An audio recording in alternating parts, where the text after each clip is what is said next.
Vikings Brawl. My name is Tyler Carmer, and I'm your host. And like usual, I've got my co-host with me, Austen Winders. You can find both of us on Twitter at Carmer Skull and at Winders20. You can find the show on Twitter at Vikings Brawl. How's your weekend been, buddy? Not too bad. All last week, just worked. Weekend, didn't really do too much. Cleaned up the house a little bit, hung out with family. And today is actually my birthday, so that's kind of cool. Let's get a happy birthday out there. Luckily got today off. They were on call, so I didn't have to end up going in. So that was awesome. How'd your week go? It's been slow. Been very slow. I don't know why. I don't know if I'm just excited to watch some football this weekend or if I'm looking forward to the warm weather. I don't know. It's just been a slow week. I feel you. This time of year kind of drags on a little bit. Well, yeah, but it doesn't help that there's not much to look forward to on the weekends, or Thursdays or Mondays. Yeah, it's only a matter of time coming up. Us football addicts, we're bored right now, but we got lots of stuff coming up. Lots of things going on too. We got some stuff happening today. We can talk about a little bit. What do we got going on today, Tyler? Well, I happen to notice we saved $13 million this year. We, as in the Vikings. Everson sweet. Griffin decided to void his contract, and he was allowed to do so because he had 6.5 sacks this year.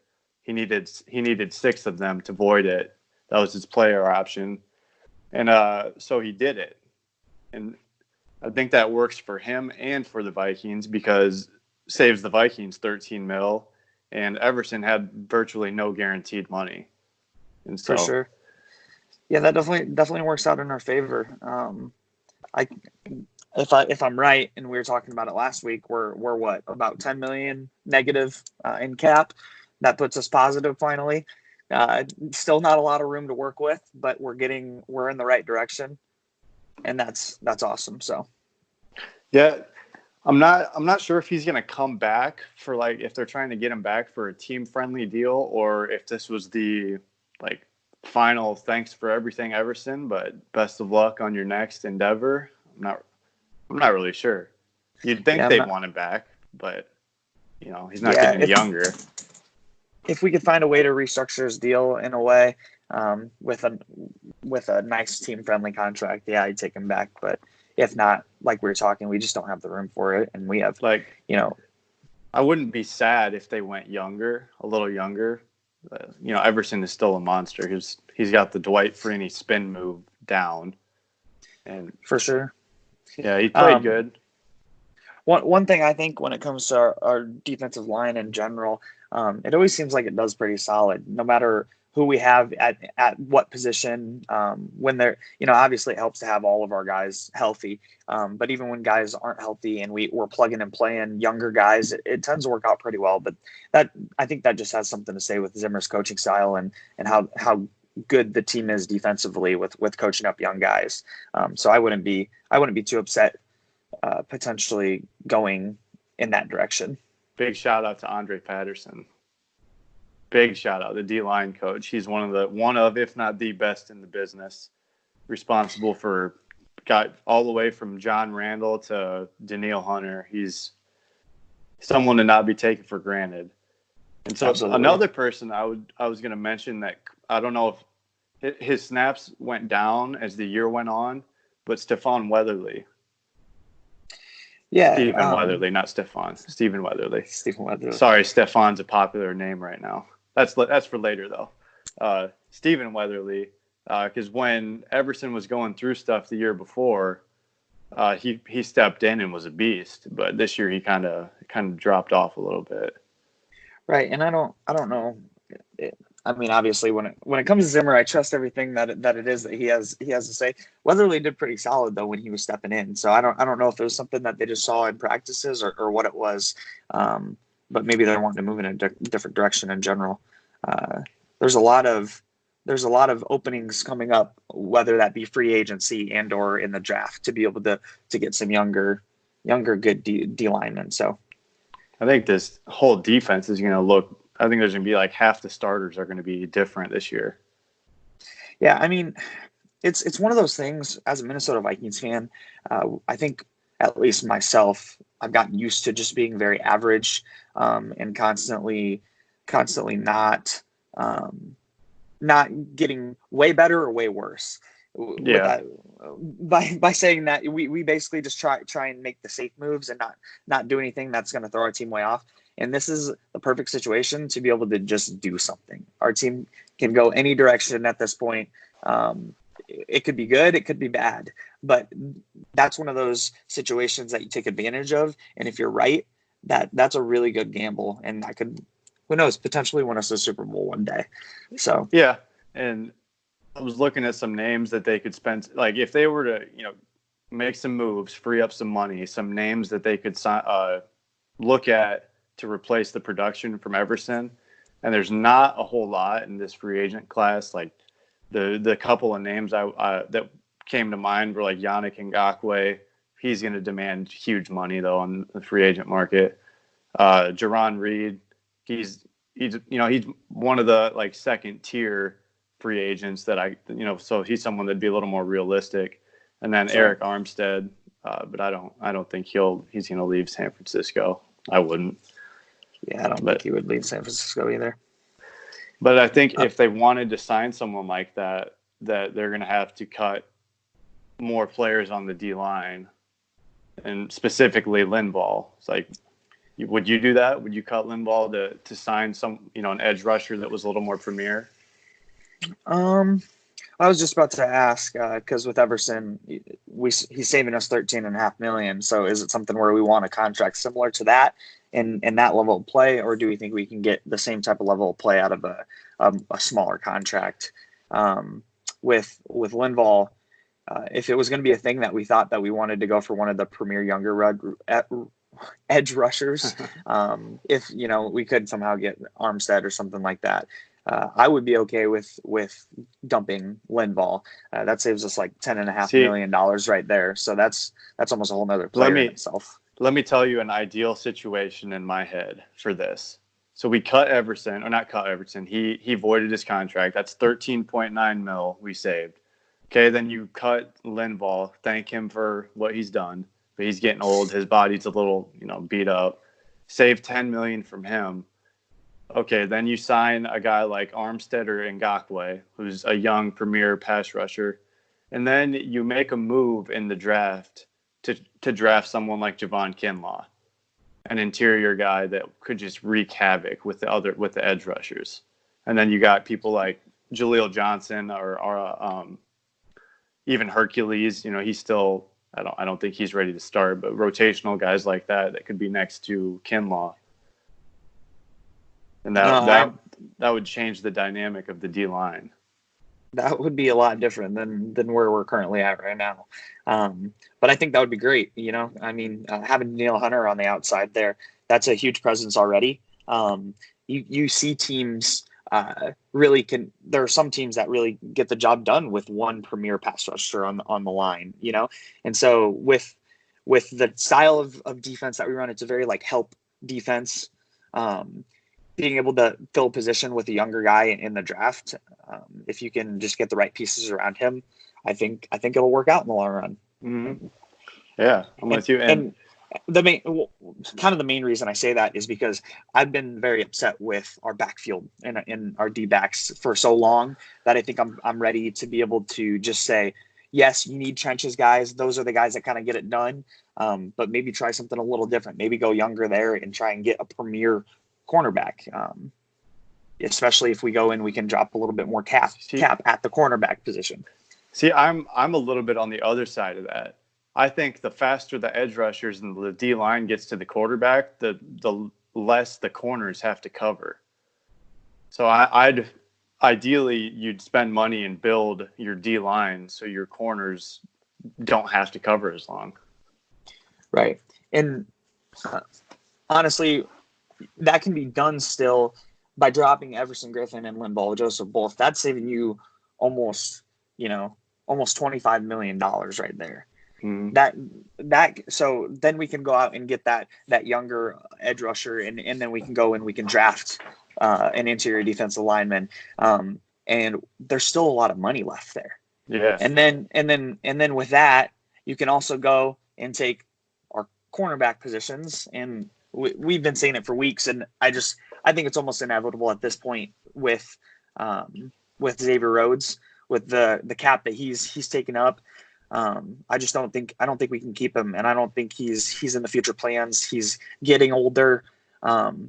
We saw a funny stat this week that was Xavier Rhodes gave up 82% completion percentage as the closest defender to the wide receiver, or to the receiver catching the ball. That's atrocious. Absolutely astonishing. And that's not something that's going to stick on Zimmer's team, especially for how much money that he's making. He's making enough money for us to be able to go out in free agency, just purely dropping him and going out in free agency and signing a premier cornerback themselves. Right. So it's almost inevitable. And if we can do the right things, this defense could look awesome next year. Yeah. And I'm glad you mentioned Xavier, because I had a guy from work that I was talking football about. His name's Matt. And he told me he listens to our show. He likes it. So shout out to Matt if you're listening to this one. Shout out, Matt. We were talking about Xavier Rhodes, and I said, I think they should cut him this year. And he was kind of shocked. And I said he was literally the lowest ranked corner by PFF this year.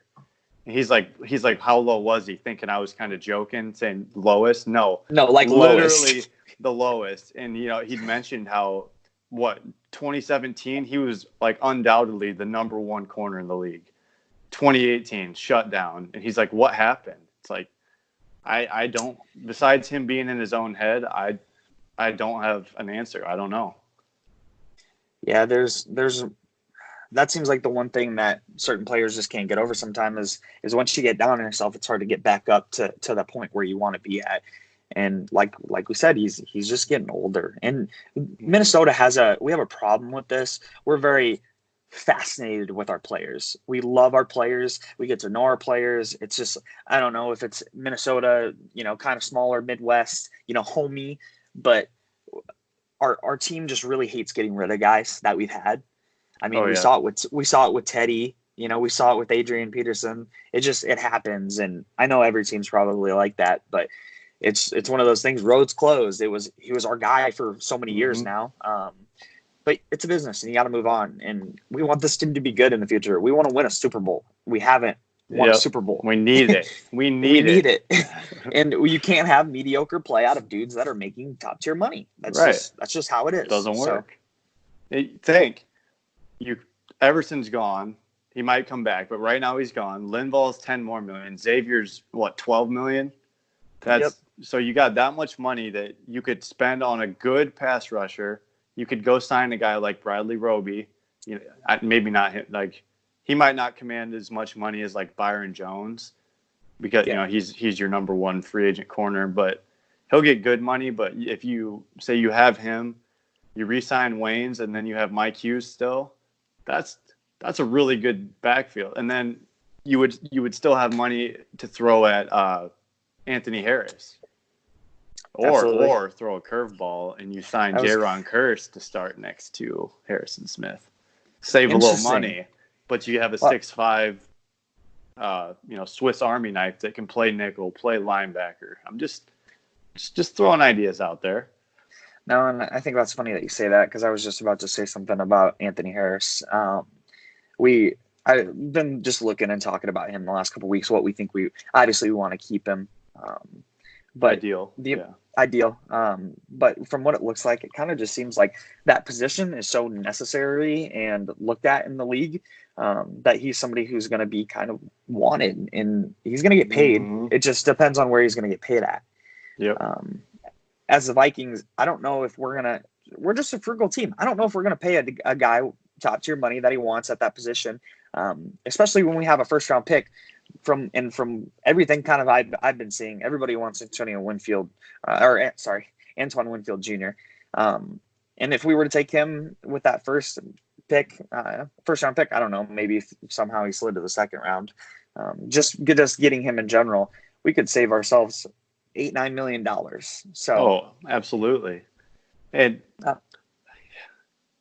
I know it. Yeah, I hope that I'd love to have Winfield Jr., but I hope they don't take him in the first. I think there's other needs that would be more important in the first round than a safety, but it depends on where they have him ranked on their board, I guess, Me too. And I've just seen him mocked up a lot in our spot, and maybe it's just because not a lot of, there's teams in the league that people pay more attention to than others, and the Vikings are one of those teams that don't necessarily get all the coverage as other teams do. Yeah. So maybe they're just mocking him there because, look, his dad, look, Winfield Jr. Vikings, yeah. The same thing with Trevon Diggs. They're mocking the brothers, but who has any clue if those guys are actually going to go there? They're all both guys who I'd like, but I think Antoine Winfield Jr. is going to be gone before the second round, so that's kind of why I said that we would have to trade up if we were going to get him in the first place. But it just seems like a lot of talk is around getting him. Either way,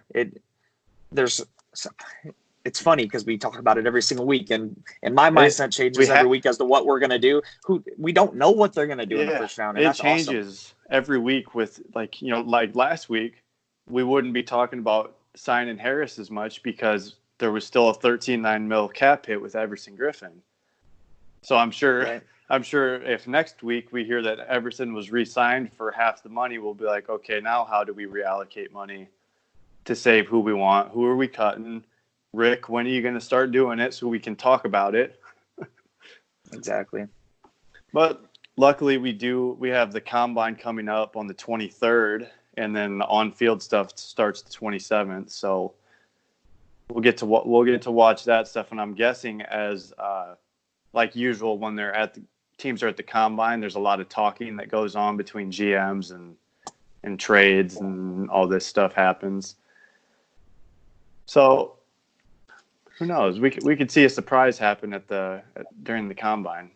Yeah, no, I'm really excited for the combine. I'm just really excited for the scheduled activities to start again, for us to have a little bit more to talk about. I feel like we kind of, for the past few episodes, we've been jumping around a lot and just kind of going off the top of our head, which it's cool, but it would be awesome to have some substance and some actual news to talk about. So, do you have anyone you're excited to watch the combine? Maybe any hometown Iowa players or? Yeah, I'm just honestly, even though it's not our position, and it's not our position to take either of them, and I don't think it's going to happen. I'm really excited to see what happens in the first couple picks. There's just a lot of speculation going on with that number 3 pick with the Lions. We already know Chase Young's probably locked in at number 2. Gotta be. But dude, it's been such a crazy progression how quickly people's mindsets have changed with Tua. Now, they were talking, he might slide into the late first round because of his injury. And then they're saying basically that he might not be able to get in, or he might not do any of the draft combine stuff until he's fully healthy. Well, out of nowhere recently, he's on track and he's looking just as good, if not better than what he should be looking. And now you got teams buzzing again. It's just that stock of quarterbacks that rises every year. And honestly, I'm not going to lie. A couple weeks ago when we were having our conversation about quarterbacks, you talked about Jordan Love in the first round. And I see the potential for him in especially with the world that we're going in now, with quarterbacks and offenses. But it was an afterthought. I totally did not think that would be a guy that would be going in the first round. But it's just this elevated level of necessity for the quarterback position. We could see 6-7 quarterbacks go in the first round. I don't know. Yeah. Probably not, but it's kind of wild. And that right there is pushing up to a stock. And this is probably far-fetched because the dude just won the Heisman and won the national championship. But I've heard a lot of people kind of saying that if Tua continues on the progression that he's on, he could go number 1. And Burrow could go number 3 or number 2. You know what I mean? We may end up with a Carson Wentz, Jared Goff situation again. There's just it's already, the conversation's already firing up now, and we're still so far out. There's a lot that could happen. Yeah, and no one expected Baker to go number 1. That was a surprise when that happened. God, I wish we would have had this podcast happening when that was a thing, because that was one thing that I called. Baker? It's hindsight bias now, but I've always been the small guy, that not as athletic, had to kind of just have a chip on my shoulder, and he just kind of reminds me of that guy. So I still hope Baker does solid in the NFL. But Yeah. Speaking of that number 3 pick, though, I think that pick could have an effect on the Vikings, because the Lions could either throw a curveball to everyone, draft Tua.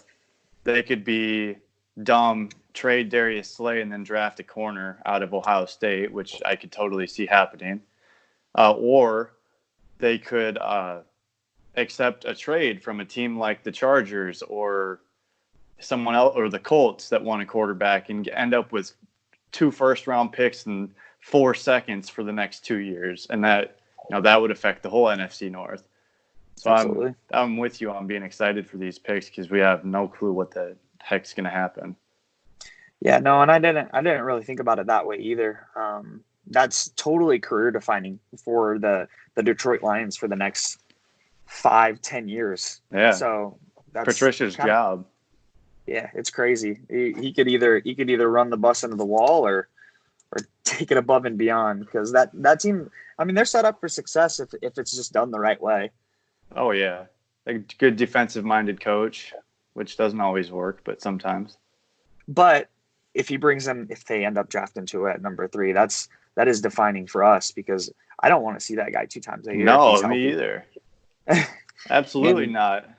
And with somebody, from what I've heard, obviously I don't know the guy, but he seems intelligent as a quarterback can be. And if he is as intelligent as he is, he could take that offense above and beyond. Oh. And that's amazing when you have a defensive minded quarterback. Yeah. That's when teams win championships, and that's scary. You put him with Carry-On, TJ, Kenny Galladay. Like I don't want to see that. So please, someone trade with them. I don't need that. We were talking about draft drama, and the word drama got me thinking about someone on the Vikings. We've had a lot of drama here in the past couple of days. His name is Stefon Diggs. What are your thoughts on this whole wild Twitter, social media thing going on with him? I don't have a good thought process on what exactly has been going on and or what exactly will happen from here on out.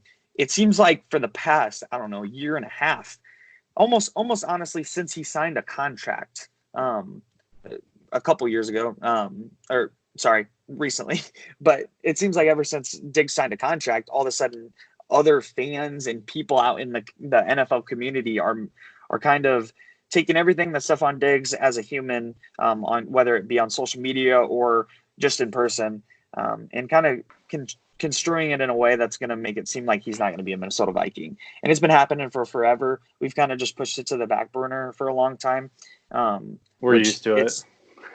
And he has a 5-year contract. So right. it's one of those things like, where is he really going? Team-friendly deal. Yeah. Where is he really going unless our team does something about it? This has been going on for a while, but within the last 2 days, he deleted all of his Minnesota Vikings pictures off of Instagram, which, yeah, that's a red flag. Yeah, I don't really like that.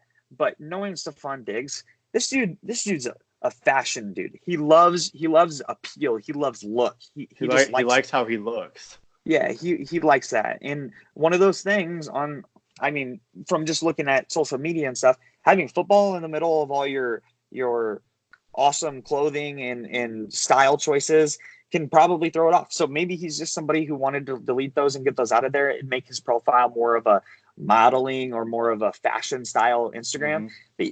But you can't just take that and instantly say that he's asking for a trade. He wants to go somewhere else, because he's never said that he wanted to go somewhere else. He's obviously showed frustration with our team in things that happen, but we've gone in a positive direction since it seems like he's talked about that type of stuff. And this kind of came out of nowhere again. And it seems like everybody's like, get rid of this dude. It looks like, and from what it looks like, it doesn't really make sense to get rid of this dude. No. In any facet. He's one of the top receivers in the game. He doesn't get the targets he deserves yet, and that will help his game go to the next level if anybody has any ideas of him not reaching a certain ceiling that they think he should get to. But if Stefon Diggs is traded before June 1st, we take a $9 million cap hit. We would have to trade him before June 1st. to have something work. Yeah, that doesn't make sense to me. I was talking, debating on Twitter about that, saying, it's actually a $5 million savings because we would clear 14, but it's a 9 million dead hit. So my argument was, what kind of efficiency is that for your cap?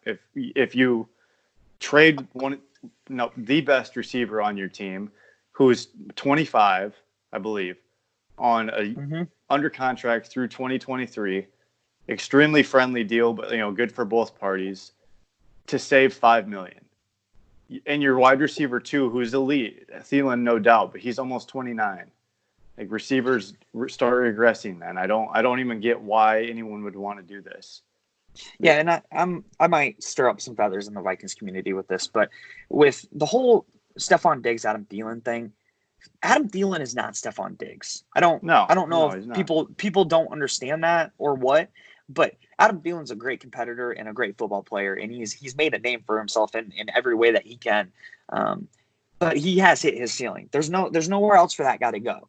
Stephon Diggs is getting back-to-back 1,000-yard receiving seasons without reaching his ceiling on a run-first football team. That clearly does not give him enough touches, and that there's a thing for stars in this league. Adam Thielen's great, but he's not a star. No, Stephon Diggs is a star. He is. There's one play that says it all. The Minneapolis Miracle. Guys that can do stuff. I know somebody blew their coverage on that, but when a guy can make a play like that in the situation like that, that's what you ask for from your top players. And when you have them under contract, you keep them for as long as you can. So that's kind of my thing on Stephon Diggs. A saying is, big time players make big time plays, and that's what Diggs is. Like, Thielen is Mr. Reliable. Absolutely. Diggs is Mr. Through the roof, and he's led the league in contested catch percentage. He led the league in average yards per catch, because they're finally realizing he should be used as a deep threat, not Jarvis Landry 2 years ago. And in the past 3 years, he's top 5 in receiving touchdowns. Stuff like that, I don't really think people understand. They see the drama, and then they don't see the bracketed coverage over him, which opens Thielen up. Like, I get really defensive over Diggs because he's not appreciated like he should be on this team. And that's why I think it's so frustrating for him. It sucks, but it is what it is. He makes how much money he does. We have him under contract for that long. Getting rid of him wouldn't save us enough money to make it worth it. So the conversation's over, and that's pretty much it. Right. And of all this social media stuff where he tweets all cryptic, Nick Austen tweeted something pretty clever, which I agreed with, saying basically, like, I don't have it in front of me, but summing it up, he said that he thinks Diggs does just enough to poke around on social media to get everyone to talk about how good he is and put his videos up, just to have his name talked about more, and it works. Right. Because this was literally fabricated because of Twitter and social media. And then next thing you know, he's on the front of NFL Network being talked about. It's genius. I was going to say, the man likes his spotlight. We already know that. Look at what Everson Griffin said about him in the 96 questions a couple years ago, when B-Rob said, like, who loves themselves the most? And he said, oh, Diggs, easy. Look at him. He loves looking at himself. I wonder, I'm just kind of thinking, as we're talking about Diggs, it's just one of those things you think about more and more. And it's like, this guy's very confusing as a person, it seems like. And it's kind of funny to think, what if he is doing it to get clicks? What if he is doing it to get views? We're in Minnesota as a team, and you don't have that market. I've seen a lot of talk about market. It's more kind of in the NBA, but they still talk about it in football and baseball too. Guys, individual players now anymore are trying to take care of themselves as much as possible, like them first, then team. And that's why we see guys moving around a lot from team to team in all of the leagues, it seems like, because they want to win championships. They want to get paid. They want to do what's best for them. And it seems like when you have guys like, for example, I'm going to do basketball comparison. Giannis Antetokounmpo plays in Milwaukee. They don't have much of a backing. and he doesn't have much of a presence. Like if he was in LA, could you imagine how much more money he Oh, and the team would be making? everyone would know how to pronounce his name if he was in LA. Exactly. You know? And I wonder if that's just what Diggs is doing. Like maybe he's not doing it on purpose. Maybe he is doing it on purpose. But any clicks and likes and views towards somebody who likes the attention, you know, maybe that's what he's trying to do. I mean, why not?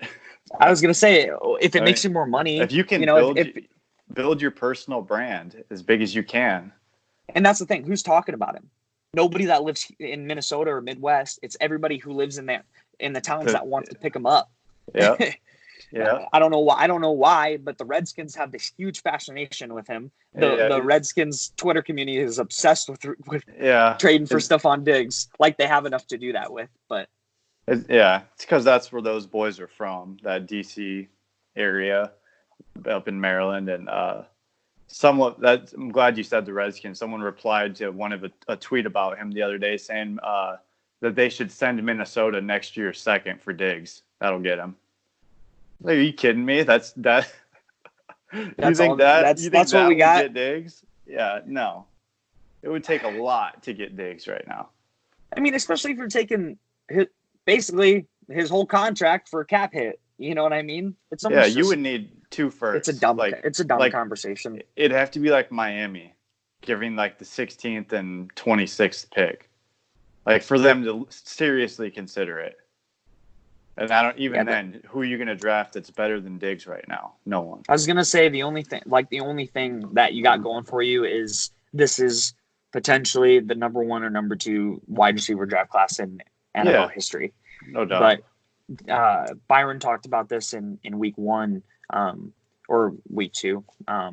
But Diggs, Thielen, and a third is what would get us over the top as an offense. Yeah. And there's plenty of options in the draft. Plenty of options in the draft in the first round, let alone plenty of options in the draft in the second round.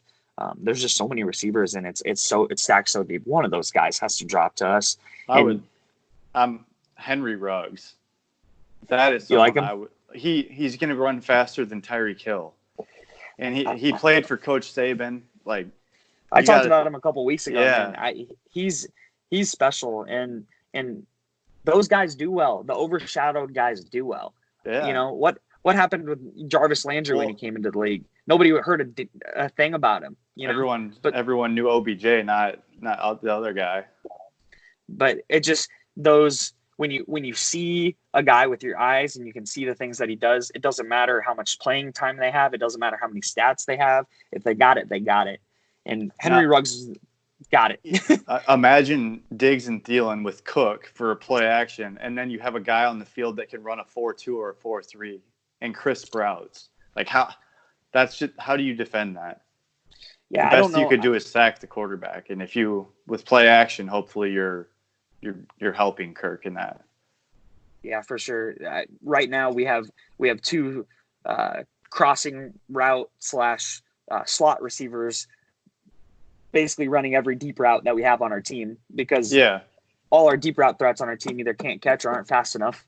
So when it comes to that position, I know we're both kind of on the speedster and we're okay. I'm not necessarily a big go up and get it guy would be great. There's a unique one though that I don't know if he's going to go in the first or what, but I remember even from watching him in the bowl game of USC versus Iowa, Michael Pittman Jr. Yeah. 6'4", 220, and like he has the quickness of someone that's 5'10", 200 pounds. I was going to say his top end speed's not like as fast as somebody like Henry Ruggs, but he makes the cuts. Yeah, he wins like Keenan Allen. Like Keenan Allen ran a 4.6 something, but he's so quick in and out of his breaks. It's like he just gets open, and that's what Pittman Jr. would do.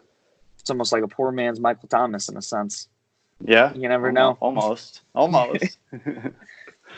No, I mean, there's so many dang wide receivers that we could go with, and I think it's honestly just going to be board. It's going to be based off who goes where, and what teams like.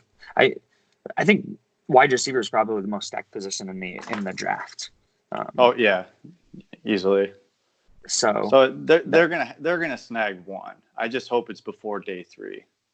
I was going to say there's a clear cutoff of where the talent drops from. But because of that, the Vikings could get a hell of a player at 25. There's so many good receivers that are going to go in the first. Like I saw, like, Mel Kiper. Sometimes he's usually pretty accurate. Sometimes he's questionable, but he said like he thinks there could be 7 receivers taken in the first. Now imagine it's like 6 or 7 receivers, 6 or 7 quarterbacks. There's a lot of talent. What other positions? Yeah. That's why I don't think it's realistic for a guy like Kinlaw to drop, but there's going to be some talent that's going to be there at 25, like guys like Grant Delpit and stuff like that. So, or the edge rusher out of LSU, I'll probably butcher his name, but Kalavion Chesion. I can never pronounce his name right, but he is like, if you were to make an edge rusher in a lab, that's him. 6'4", 250, but built just like a truck, and then quick as can be. And now you give him to Patterson next to Danielle Hunter, man, you don't even need corners. They'll just get to the quarterback. No, with the 25th pick, man, I was thinking about it last week when we were talking about it. I was like, it kind of sucks to be in that position, but maybe it's the position we want to be in this year. Maybe it makes it easier to pick a guy, because it seems like we have so many. We don't have a ton, but we have a couple solidified needs, and neither one kind of has more leverage over the other. We kind of need them all in the same amount. Oh yeah. And so maybe that makes it easier for the guys that are on our board. If certain ones go and certain ones are still there, then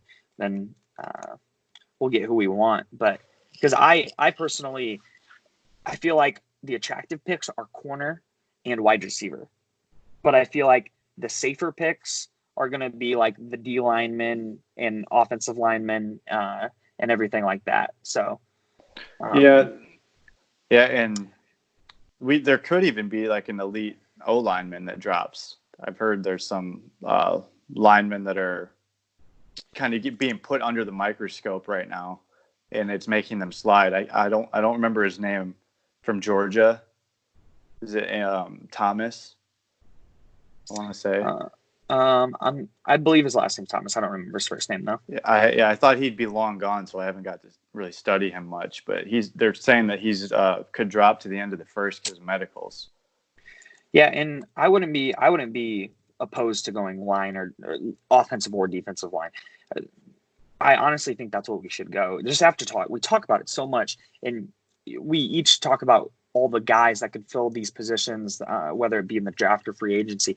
And there's just so many guys at wide receiver and cornerback. Even though those are the positions that we might want to take first, it almost seems like waiting on cornerback and wide receiver would be the smarter decision because of how deep that those positions are, especially at that pick 25 when we talked about those guys. You get those guys who shouldn't fall, right?